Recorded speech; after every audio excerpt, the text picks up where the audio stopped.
The space station called Harmonious Discourse floated in the darkness between stars. It was old, very old. The Galactic Concord had built it 3 million years ago as a place where different species could meet and talk. 2,000 different alien races used this station. They came from every corner of the galaxy. They had rules.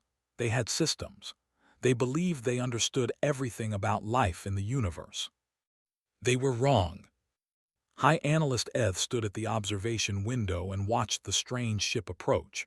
He was Ani, an insect-like creature with 4 arms and large compound eyes that could see in many directions at once. His job was simple but important. He studied new species. He classified them.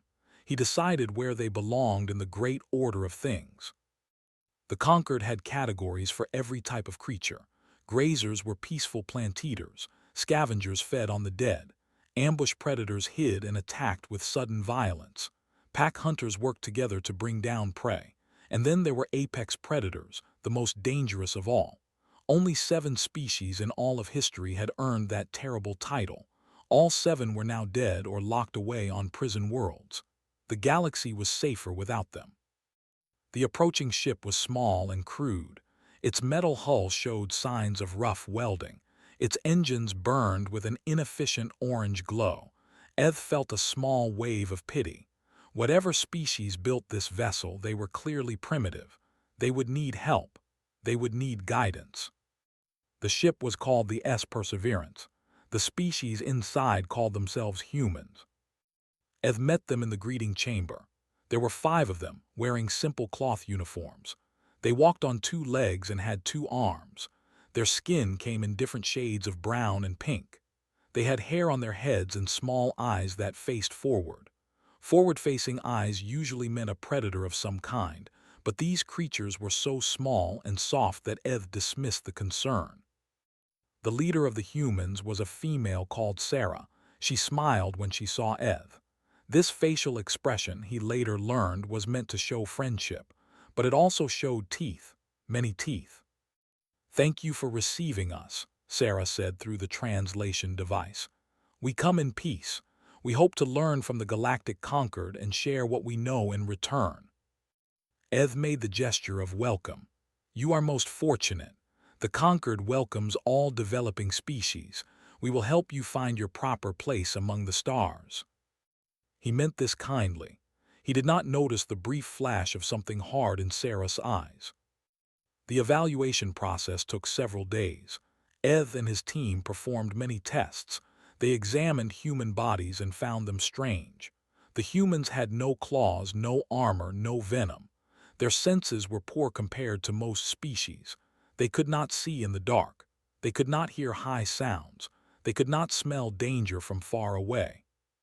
And yet they had reached the stars. This was curious. The psychological tests were even more confusing. The humans showed traits that should not exist together. They formed strong emotional bonds like prey animals seeking safety in herds. But they also showed aggression and territorial behavior like predators. They were competitive, but they also cooperated in complex ways. They felt fear, but they did not run. They felt anger, but they did not always attack. "What are they?" asked Eth's assistant, a young Ani named. Eth studied the data for a long time. "Pack hunters," he finally said. "They must be pack hunters. They work together to overcome their physical weaknesses. We have seen this pattern before. They are clever but not exceptional. They will make good laborers once they are properly integrated." The Concord leadership accepted this classification. The humans were welcomed into the galactic community with great celebration. Other species spoke to them slowly, using simple words. Trade agreements were offered, but these agreements were not fair. The humans received little and gave much. The Concord called this helping the newcomers adjust. Sarah sat in her quarters aboard the Perseverance and read the trade agreements. Her face showed nothing, but she made notes. She paid attention to every word and every number. She noticed which species truly meant to help and which ones saw humans as tools to be used. At a welcoming feast, a massive creature called approached her. They were large and strong and very proud. This one looked down at Sarah like she was a small insect. "Your people are lucky," they said. "Most primitive species destroy themselves before they reach the stars. The conquered will protect you. Just do as you are told and you will survive." Sarah smiled. She showed many teeth. "Thank you for your concern. We are very good at surviving." The walked away, satisfied that it had shown proper dominance. It did not understand that it had just been studied, measured, evaluated. The humans spent weeks on the station. They watched everything. They learned every custom. They made friends where they could and noted enemies where they could not. They accepted the unfair trade deals without complaint. They worked hard at the jobs they were given. They seemed grateful for everything. On the last night before the Perseverance returned to human space, Eth found Sarah standing alone at an observation window. She was watching the stars with an expression he could not read. "You seem thoughtful," he said. "Just looking at the view," she replied. "It is very beautiful, so many stars, so many worlds, so many possibilities." Eth felt a strange unease. The way she said possibilities did not sound like a primitive creature grateful for protection. It sounded like something else, something hungry, but not hungry in the way of predators who kill and eat. Hungry in a different way, patient, calculating. "You will return to your home world now?" he asked. "Yes, we have much to tell our people, much to teach them." She paused. "Thank you, Eth, you have been kind to us. I will remember that." After the humans left, Eth filed his report. He marked them as pack hunters, harmless, useful as laborers. But at the bottom of his report, he added a note that would haunt him for years. Recommend further observation. Species displays anomalous trait combinations that resist standard classification. Unable to explain how such physically weak creatures survive their home world, which records indicate is unusually hostile. Further study required. No one read the note. The humans were classified. The matter was closed. In the darkness of space, the Perseverance flew home. Inside, Sarah gathered her crew. "They think we are harmless," she said. "Good, let them think that. We have work to do." The stars gleamed cold and bright around them. The humans looked at those stars not with fear or wonder, but with the calm patience of hunters who knew that the chase had only just begun. 5 years had passed since humanity joined the Galactic Concord. In that time, the humans had been given 12 worlds to call their own. The Conquered considered this very generous. No one mentioned that all 12 worlds were places no other species wanted. One world was covered in toxic swamps. Another had radiation levels that would kill most creatures in days. A third was so cold that oxygen froze into snow. The Conquered expected the humans to struggle. They expected to receive calls for help, for supplies, for rescue. The calls never came. Instead, the humans built cities in the toxic swamps. They harvested energy from the radiation. They melted the frozen oxygen and breathed it. They took the worst worlds in the sector and made them into homes. Other species watched with confusion. This was not normal behavior. This was not how weak species acted. Commander stood on the bridge of the human warship Endurance and studied the tactical display. He was a tall man with dark skin and gray hair at his temples. His eyes were calm, but they never stopped moving, always watching, always thinking. "Tell me about the situation," he said. His second officer, a woman named, pulled up the data. "They have taken hostages, 12 Conquered diplomats, including Ambassador L from the Ani delegation. They are holding them in a compound on the moon of 4. Nodded slowly. They were one of the classified apex predators. They were massive reptiles, nearly 3 meters tall, covered in armored scales. They had evolved on a world of constant violence. They killed for food, for territory, for entertainment. The Conquered had been trying to contain them for centuries. "What does the Conquered want us to do?" asked. "Standard protocol. Surround the compound. Open negotiations. Offer territorial concessions. Wait for them to lose interest." Looked at the display. How long does that usually take? The last hostage situation with the lasted 8 months. 14 hostages died during negotiations. That is not acceptable, said quietly. Tell the conquered we will handle this our way. The conquered commanders were worried. They sent messages warning the humans not to provoke the. They explained that apex predators were dangerous beyond human understanding. They said the humans should stay back and let experienced species manage the crisis. Turned off the communications channel. The Endurance moved into position above 4, gathered his strike team, 24 soldiers, all volunteers. They knew they were bigger, stronger, and faster than any human. They did not care. Listen carefully, told them. We cannot fight them head-on. We would lose, but we do not need to fight them head-on. We need to fight them our way. The team landed at night. The moon of 4 was cold and dark. The being cold-blooded reptiles were slow and sluggish in low temperatures. They had built fires around their compound to stay warm. The fires made shadows. The shadows gave the humans places to hide. For the first 12 hours the humans did nothing. They watched, they counted guards, they mapped patrol routes, they noted every entrance and exit. They knew the humans were out there. They could smell them, but they could not find them. Every time a patrol went out to hunt the humans simply moved away. They did not run. They did not hide in fear.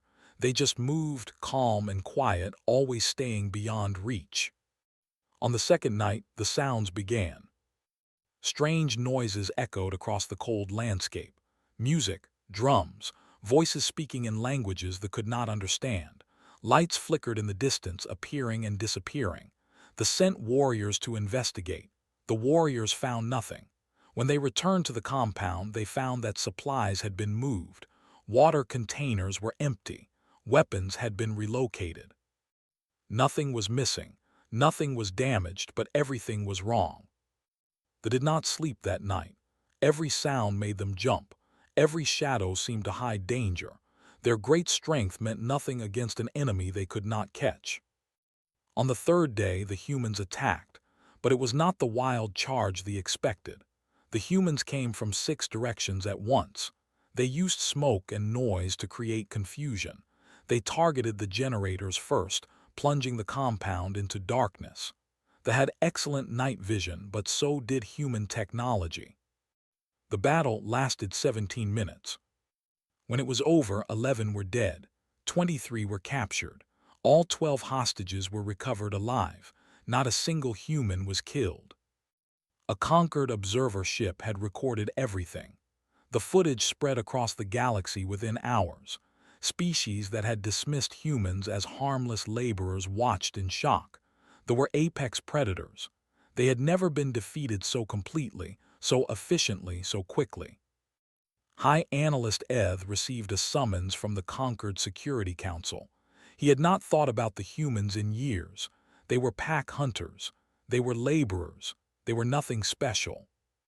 But as he watched the footage from 4, his compound eyes saw something that chilled his blood. The survivors were being interviewed. These were creatures that feared nothing. They had fought in wars across 100 worlds. They had killed thousands of enemies. They were terrified. They would not stop, one said. His voice trembled. We would chase them and they would run, but they would not run away. They would run to new positions, then they would chase us. We would try to rest, but they never rested. They took turns. Some would sleep while others watched. It was not natural. Predators attack and then rest. Prey runs and then hides. These humans did neither. They just kept coming, always watching, always waiting. Eth paused the recording. He remembered his old report. He remembered the note at the bottom. He had asked for further study. No one had listened. Bring me everything we have on the human species, he told his assistant. Every record, every observation, everything. The assistant hesitated. Sir, is this really necessary? They are just pack hunters. Eth looked at the frozen image on the screen. 24 small, soft creatures had defeated an apex predator species in their own territory, in conditions that should have favored the completely. "No," he said slowly. "They are not. I do not know what they are, but I intend to find out." Far away, on the bridge of the Endurance, received messages of congratulation from human colonies across the sector. He read them without expression. Sir asked, "Is something wrong?" "They are watching us now," said. "Before we were invisible. Now they see us. We must be careful." "Careful of what?" "Looked at the stars on the... When you are hunting something, you do not want it to know you are there. The hunt becomes harder when the prey is aware." He paused. "But we are not the prey in this story. We never were, and now they are starting to understand that." 15 years after first contact, High Analyst Eth had become the galaxy's leading expert on humanity. This was not an honor he had asked for. It was a burden that kept him awake at night. His office was filled with data, reports, images, recordings. He had spent 10 years collecting information about the human species, and every piece of evidence made him more afraid. The problem was not that humans were dangerous. Many species were dangerous. The problem was that humans were dangerous in ways that should not be possible. Eth opened a file containing records from Earth, the human home world. These records had been difficult to obtain. The humans shared them freely, almost eagerly, as if they did not understand what they revealed. He read about persistence hunting. Long ago, before humans had technology, they hunted animals for food. They were not fast, they were not strong, they had no claws or fangs, but they had something no other predator on their world possessed. They could run for hours without stopping, days even. When humans hunted, they did not catch their prey quickly. Instead, they followed it. They tracked it across plains and through forests. The prey would run and the humans would walk behind it. The prey would rest, but the humans would keep coming. Eventually, after hours or days, the prey would collapse from exhaustion.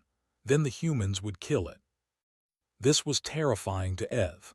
Every other predator in the galaxy attacked with speed and power. Humans attacked with patience and time. They did not need to be faster than their prey. They only needed to never stop. But that was not the worst part. Eth opened another file. This one contained records of human domestication practices. On every world in the galaxy, the relationship between predator and prey was simple. Predators killed prey. Prey feared predators. This was the natural order. Humans had broken this order completely. They had taken wolves, apex predators of their world, and made them into pets, not slaves, not prisoners, companions. The wolves lived in human homes. They slept in human beds. They loved humans and humans loved them back. They had done this with other predators too. Cats, falcons, even some reptiles, creatures that should have been enemies had become friends. But it went beyond predators. Humans also formed bonds with prey animals. They kept cows and chickens and pigs. They gave these animals names. They spoke to them with affection. And then, sometimes, they killed them for food. Any other species would find this impossible. How could you love something and also eat it? How could you befriend a predator and also hunt prey? Humans did not see the contradiction. To them, it was simply normal. Eth closed the file and rubbed his tired eyes. A message arrived from his assistant. "Sir, the Trade Council has released new data on human commerce." Eth opened the data and felt his heart sink. In 15 years, human trade had grown by 12,000%. Human goods were everywhere. Human music played in alien markets. Human food was served in expensive restaurants. Human art hung in galleries across the conquered. More importantly, humans themselves were everywhere. They worked as translators because they learned languages faster than any other species. They worked as negotiators because they could read emotional cues that others missed. They worked as engineers because they could fix problems in strange and creative ways. And they worked as mercenaries. Human military contractors were the most requested in the galaxy. Not because they were the strongest or the fastest. They were neither, but they completed missions that other species said were impossible. They found solutions that no one else could imagine. They never gave up. A knock came at Eth's door. He opened it to find a conquered security officer. "High Analyst, the Security Council requests your presence. There has been an incident." Eth followed the officer through the station. He already knew what this was about. There had been many incidents lately: trade restrictions against human merchants, diplomatic insults against human ambassadors. Human ships stopped and searched for no reason. Someone was moving against the humans, someone powerful. In the Security Council chamber, Eth found chaos. Representatives from dozens of species were arguing. At the center of the room, a holographic display showed a human colony world. The world was burning. "What happened?" Eth asked. "Unknown attackers," a council member explained. "They destroyed 3 human settlements, thousands dead." "Who is responsible?" "The attackers left no evidence, but we have our suspicions." Eth looked around the chamber. He saw fear in many eyes. He also saw satisfaction in some. The powerful species who had treated humans like useful tools were worried. Humans were becoming too successful, too influential, too dangerous. Someone had decided to send a message. Eth was called to present his research. He stood before the council and showed them everything he had learned: the persistence hunting, the domestication, the impossible ability to form bonds with any creature. "You must understand," he said, "humans do not think like other species. When they are hurt, they do not simply react with anger or fear. They plan, they adapt, they find weaknesses, and they never ever forget." A council member laughed. "They are still physically weak. Their technology is still inferior. What can they really do?" Eth looked at the laughing council member with pity. "Let me tell you a story from Earth," he said. "Once there was a bird called the passenger pigeon. Billions of these birds lived in North America. They filled the skies in flocks so large they blocked the sun. Humans hunted them for food. Within 100 years, every single passenger pigeon was dead. Not thousands, not millions, all of them. Extinction." The chamber was silent. "Humans drove hundreds of species to extinction on their world," Eth continued. "Not because they were hungry, not because they were threatened. Sometimes just because those species were inconvenient. The humans did not stop until every last one was gone." He paused to let this sink in. "And that was before they had starships, before they had nuclear weapons, before they had artificial intelligence. That was when they were primitives with sticks and fire." The laughing council member was not laughing anymore. "My analysis is complete," Eth said. "The human species cannot be classified as pack hunters. They display traits of every predator category simultaneously. They have the patience of ambush predators, the cooperation of pack hunters, the adaptability of scavengers, and the relentlessness of apex predators. But they have something else, something we have never seen before." "What is that?" the council leader asked. Eth looked at the burning colony on the display. Thousands of humans were dead. Whoever had attacked them probably expected the humans to be afraid, to back down, to accept their place. They had made a terrible mistake. "Humans form emotional bonds," Eth said. "With each other, with other species, even with enemies. They call this love or friendship or loyalty. We thought this was a weakness. We were wrong. It is their greatest strength. When you hurt a human, you do not hurt one individual. You hurt everyone who loves that individual. You make enemies of every human who has ever formed a bond with the victim." He pointed at the burning world. "Whoever did this has just made enemies of an entire species. A species that never forgets. A species that never stops. A species that has driven its enemies to extinction before and will do so again if provoked." The chamber was very quiet. "My recommendation," Eth concluded, is that we find the attackers and surrender them to human justice before the humans find them first. Because if the humans reach them before we do, there will be nothing left to surrender.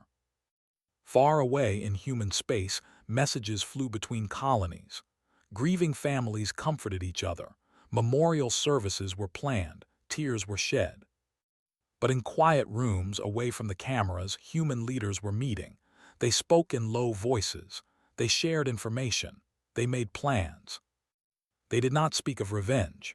That word was too simple, too emotional. They spoke of justice. They spoke of consequences. They spoke of patience. The hunt had begun. The attack on New Eden killed 32,000 humans in a single day. The capital city was reduced to ash and rubble. Schools were destroyed. Hospitals were vaporized. Families were erased from existence. The attackers called themselves separatists. They claimed to be rogue elements acting without conquered approval. They released statements calling humans a threat to galactic stability. They said the attack was necessary for peace. No one believed them. Admiral stood on the bridge of the human flagship Unconquerable and watched the damage reports scroll across her screen. She was the daughter of Sarah, the diplomat who had first contacted the Galactic Concord 22 years ago, had been born in space. She had grown up among the stars. She had dedicated her life to building bridges between humans and other species. Now 32,000 of her people were dead. Her officers watched her carefully. They expected orders. They expected anger. They expected the command to attack, to burn, to destroy. Human ships were already gathering. The fleet was ready. Every human in the galaxy wanted blood. Said nothing.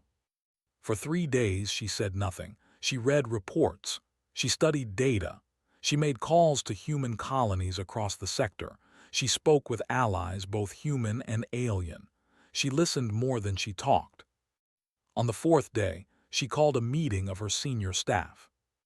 "We know who did this," she said. "A faction within the conquered leadership, 12 individuals from 4 species. They have been working against us for years. They see us as a threat to their power." Her weapons officer leaned forward. "Then we attack. We have the ships. We have the soldiers. We can reach them within hours." "And then what?" asked. "And then they die, and anyone who helped them dies." Nodded slowly. "That is what they expect. That is what they want." She activated a holographic display.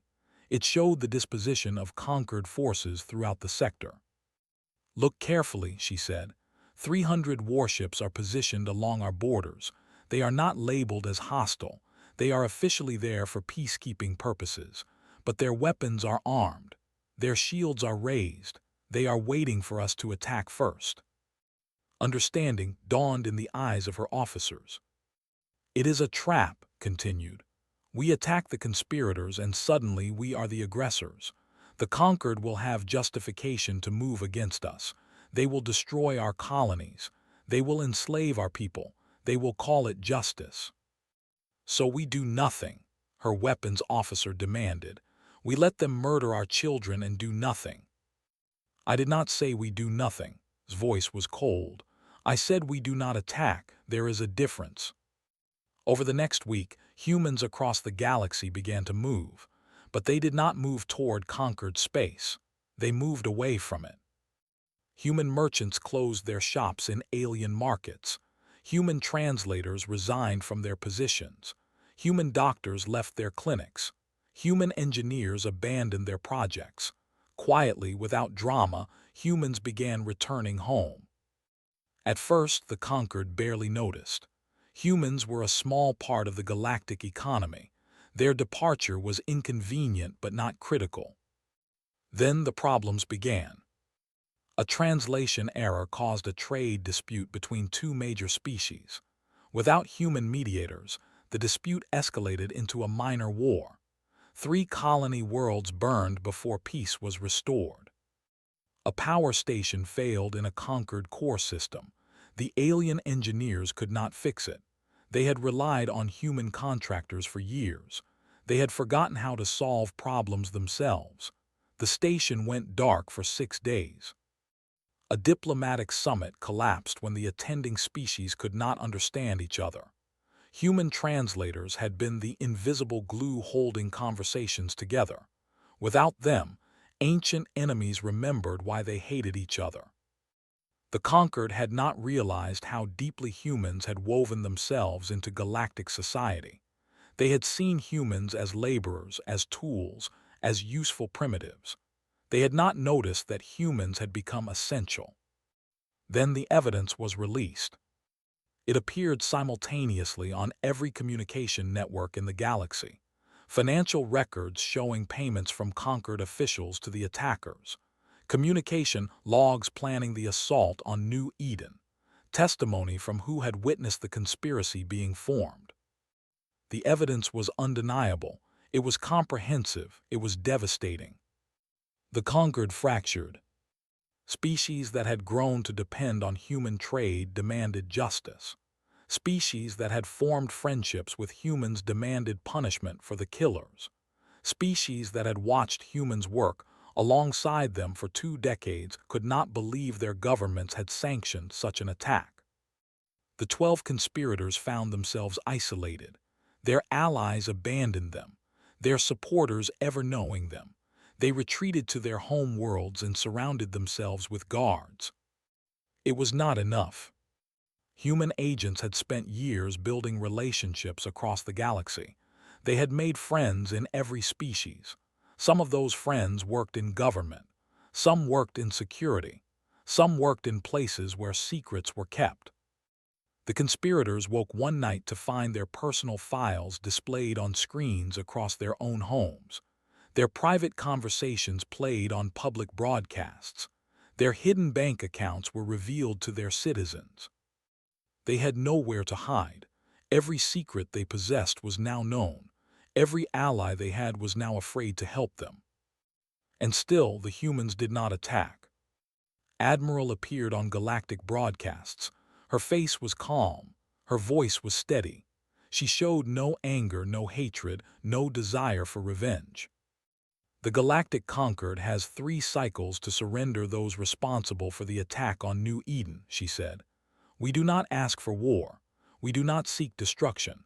We ask only for justice. She paused. We are a patient species.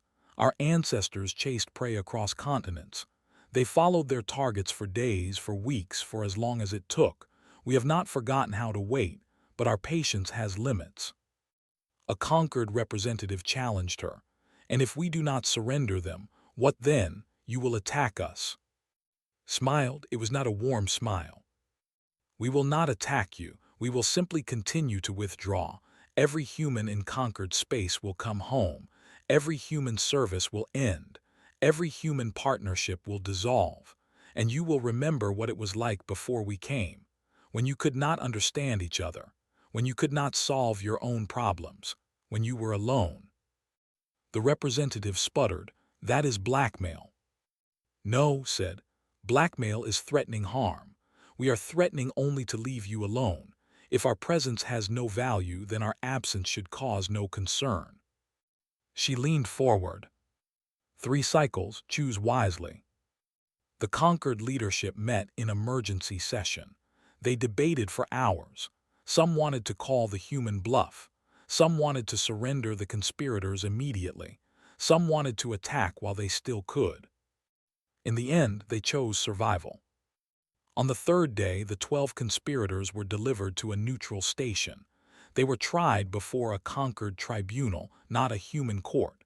The humans had insisted on this. They wanted justice, not revenge. They wanted the galaxy to see that rules and laws mattered. The conspirators were found guilty. They were sentenced to imprisonment on a dead world, alone with their crimes.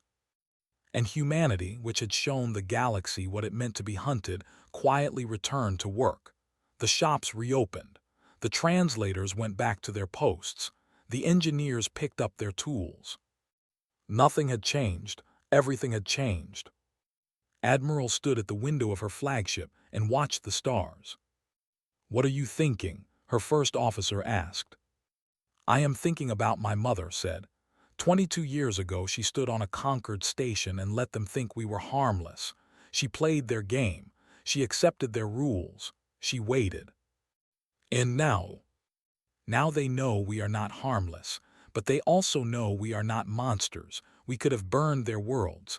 We could have slaughtered their people. We chose not to. We chose justice over revenge. She turned from the window. That is how you change a galaxy.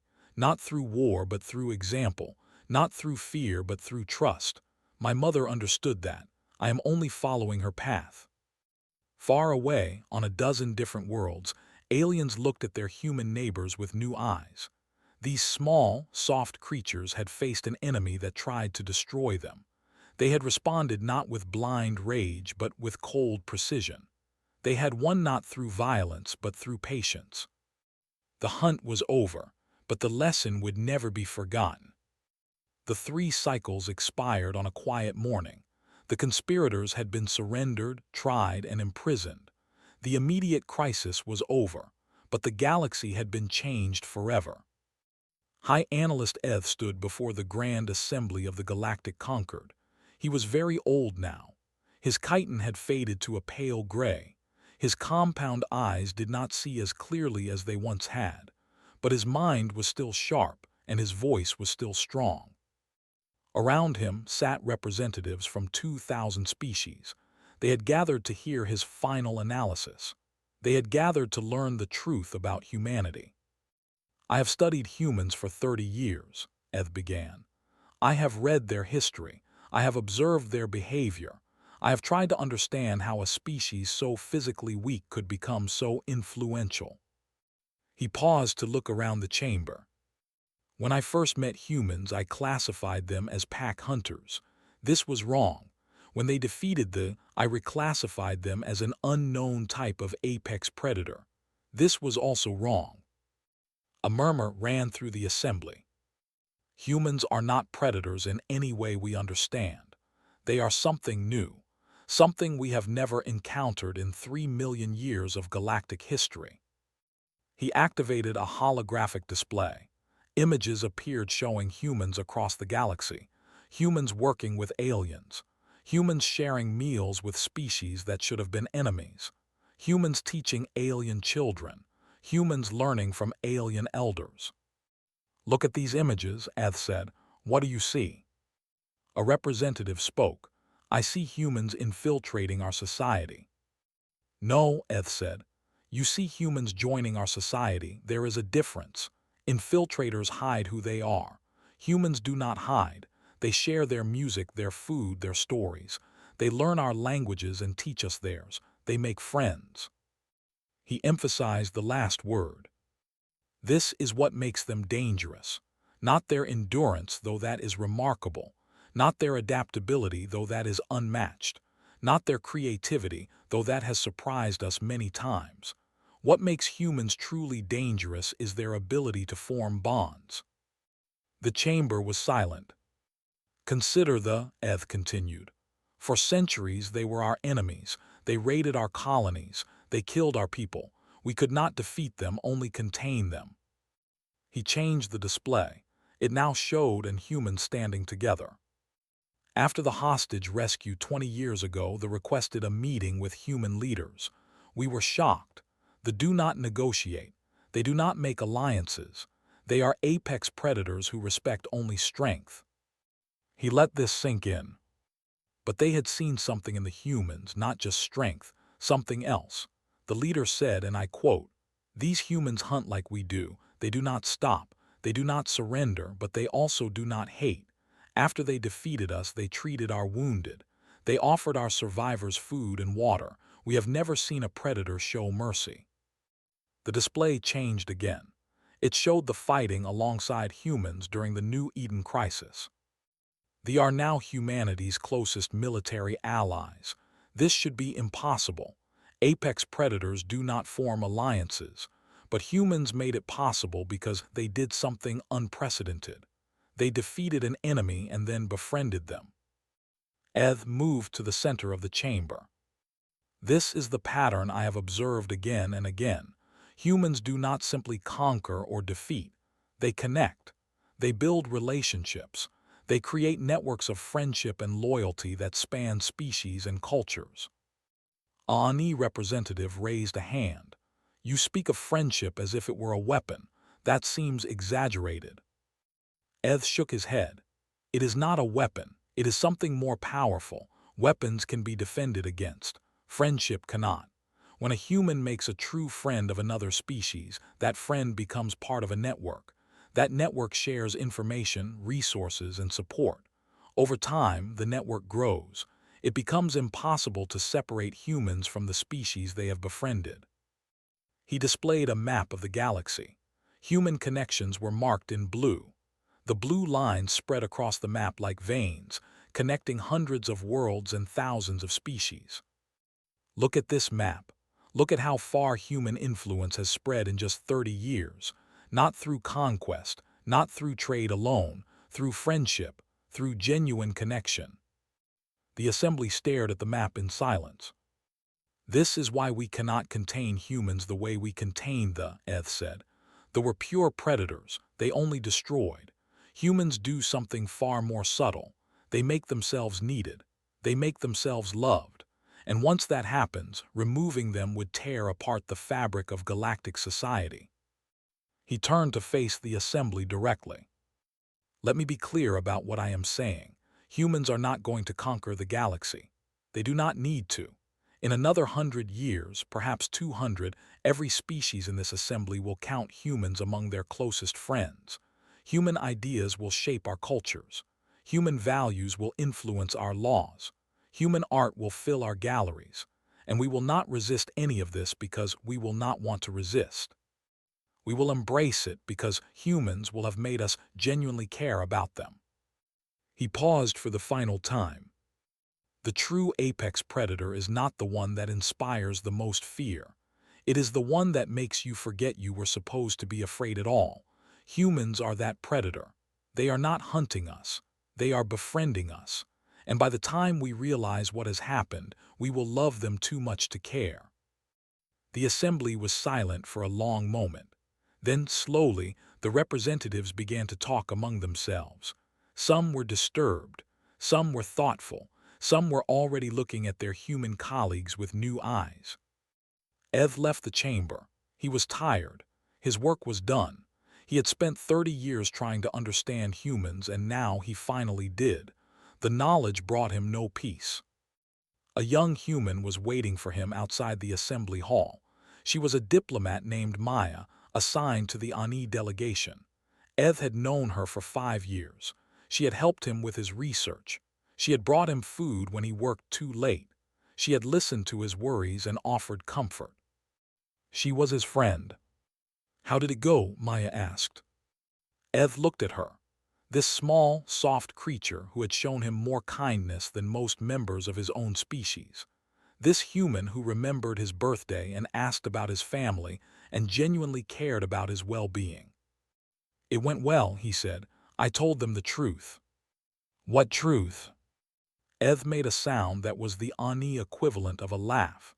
That humans are the most dangerous species in the galaxy, and that we should be grateful for it. Maya smiled and linked her arm through his. Come on. I know a good restaurant near here. They serve excellent food and the owner is a friend of mine. He will give us a good table. Ev allowed himself to be led. Of course the restaurant owner was a friend. Of course Maya knew exactly where to go. Of course she would make this evening pleasant and memorable. That was what humans did. 3 months later, Ev finally accepted an invitation he had been refusing for decades. He traveled to Earth. The human home world was beautiful in ways he had not expected. Green forests and blue oceans, mountains that touched the clouds, cities that blended technology with nature. He had expected a harsh, brutal world. He found something gentler. He visited museums and learned about human history. He saw the wars, the cruelty, the destruction. Humans had done terrible things to each other and to their world. But he also saw the art, the music, the stories of courage and sacrifice. Humans had done beautiful things as well. On his last day on Earth, he sat in a small garden in a city called Kyoto. Cherry blossoms drifted on the wind. A small stream bubbled nearby. An old human woman tended flowers on the other side of the garden. A child approached him, a human girl perhaps 6 years old. She had dark hair and curious eyes. "Hello," she said. "Are you an alien?" "Yes," Eth replied. "I am Ani." "Can I touch your antennae? They look soft." Eth lowered his head. The child gently touched his antennae with her small fingers. She laughed with delight. "They are soft, thank you, Mr. Alien." She ran off to play. Eth watched her go. The old woman approached him. "I am sorry if she bothered you. Children are curious." "She did not bother me," Eth said. "She reminded me of something important." "What is that?" Eth looked at the cherry blossoms falling like pink snow. He thought about everything he had learned, the persistence hunting, the domestication, the wars and the art and the endless capacity for connection. "She reminded me why humans are the true apex predators of the galaxy," he said. "Not because you are the strongest or the fastest, not because you never give up, though that is terrifying in its own way. It is because you make us want to be close to you. You make us forget that we should be afraid. You make us love you." He looked at the child playing in the garden, laughing with joy at the falling blossoms.